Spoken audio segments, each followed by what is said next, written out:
Une grille cadenassée, un palais de justice à l'arrêt. Pour la première fois de son histoire, le tribunal de grande instance de Compiègne est symboliquement bloqué par les avocats.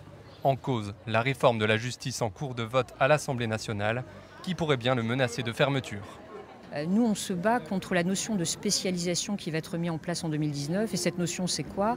C'est que le gouvernement, par décret à tout moment, va pouvoir dire, voilà, je transfère des blocs complets de compétences sur Beauvais, ou je les transfère sur Senlis, et à Compiègne, il reste zéro contentieux.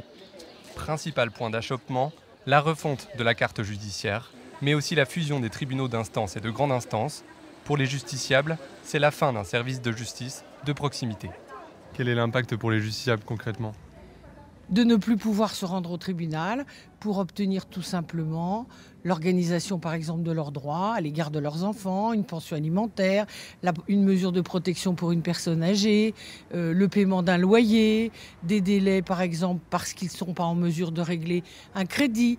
Toutes ces dispositions-là, alors il faudra que les gens fassent des dizaines et des dizaines de kilomètres. Plus de distance à parcourir, des démarches alourdies et des délais rallongés, une complexification qui pourrait, selon certains avocats, inciter le citoyen à s'éloigner de la justice.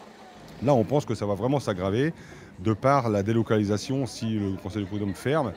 Aujourd'hui, on le voit bien avec le mouvement des Gilets jaunes, le tribunal de Conseil de prud'homme joue un rôle essentiel dans le monde aujourd'hui social. Et aujourd'hui, si les gens ne peuvent pas plus venir faire traiter leurs problèmes de justice sociale, de droit du travail, c'est vraiment, ça ne va pas dans le bon sens. Finalement, peu avant midi, le blocage est levé.